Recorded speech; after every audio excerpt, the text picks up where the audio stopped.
Welcome to my channel.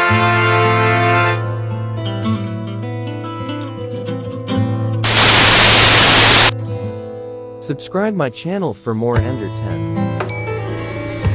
अनजाने में कोई पाप हो जाए तो उसके लिए भगवान नाम के द्वारा उसको नष्ट किया जा सकता है, पर जानबूझ करके अगर हम किसी पशु पक्षी को मारेंगे तो उससे हमको कोई नहीं बचा सकता।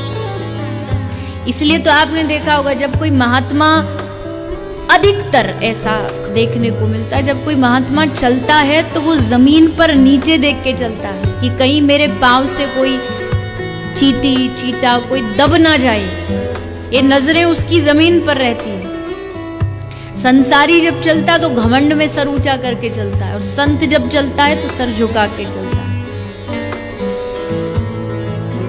तो हाँ, अनजाने में तो हमसे भी बहुत पाप हो जाते हैं, भले हम कितना भी बच लें, कहीं ना कहीं छोटे मोटे जीव जंतु तो मर ही जाते, पर वो कैसे, उन पापों से मुक्ति कैसे मिलेगी? बोले जब हम भगवान का नाम जाप करते हैं, कीर्तन करते हैं, तो वो पाप नष्ट हो जाते हैं। वो भी तब होते हैं जब आप भजन करोगे। भजन नहीं करोगे तो इनका भी परिणाम भुगतना पड़ेगा। और अगर जानबूझ करके पाप किया जाए तो उससे भयानक दंड तो और क्या प्राप्त होगा। जानबूझ के किसी पशु को मारते हैं, किसी पक्षी को मारते हैं। आजकल के समय में देखो, जहां देखो आजकल लोग छोटे छोटे शहर ले लो, छोटे गांव ले लो, बड़े शहर ले लो, घर घर में आपको लोग अंडे खाते हुए नजर आते हैं।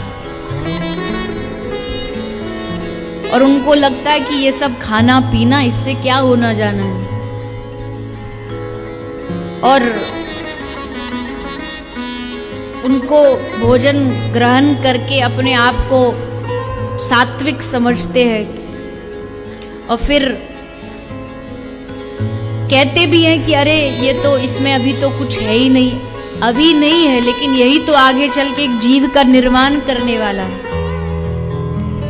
इसलिए सबको ध्यान रखना चाहिए कि कोई भी गलत चीज न खाएं, न पिए, न अपने बच्चों को खिलाएं।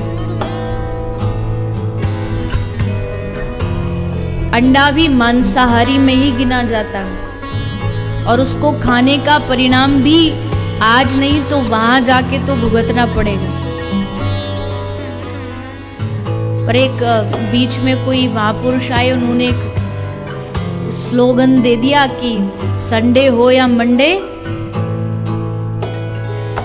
देखो कैसे सबको पता है।